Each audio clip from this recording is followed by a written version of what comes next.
Hasard du calendrier ou pas, un collectif de 25 organisations dont les principaux syndicats de l'éducation nationale ainsi que les parents d'élèves de la FCPE appelaient à manifester aujourd'hui dans les principales villes de France.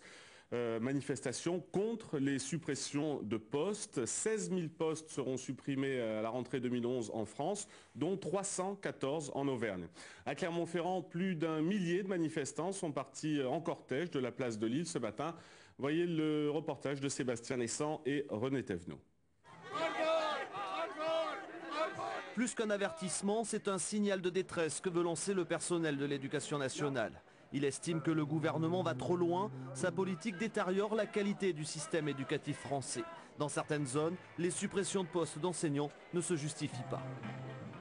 On supporte des fermetures de postes alors qu'on gagne des effectifs. Et encore cette année, on doit rendre des postes alors que les effectifs en école et en collège augmentent. Des classes à 30 gamins en maternelle, ça peut pas le faire quoi. Quand ils commencent en scolarité à 30 gamins sur une demi-journée, c'est pas possible. Ça les dégoûte de l'école, c'est pas possible. Selon les syndicats, 314 postes seront supprimés en Auvergne à la rentrée de septembre prochain. Parents d'élèves et enseignants inquiets demandent donc au gouvernement de revoir sa copie afin de ne pas mettre en péril l'avenir des enfants. Ce n'est plus possible de faire mieux avec moins de moyens. On demande qu'effectivement le budget d'éducation soit révisé parce qu'on ne pourra pas faire. D'autant plus pour les élèves les plus en difficulté, qui auraient le plus besoin d'école en fait, le plus besoin d'encadrement, de moyens et pour lesquels la situation va encore se détériorer à la rentrée prochaine et pour la suite. L'enseignement public n'est pas le seul à être touché. Le privé sous contrat avec l'éducation nationale l'est aussi. Plus de 100 équivalents temps plein sont menacés dans la région. Des établissements pourraient même fermer.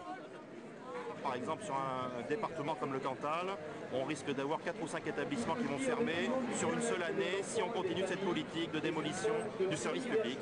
Donc les parents ne pourront plus scolariser leurs enfants où ils voudront. Il faudra faire 50 km, il n'y aura plus du tout d'établissement. Ça va être dramatique. Autrement dit, des actions similaires à celles-ci ne sont pas prêtes de se terminer, sauf changement de politique gouvernementale.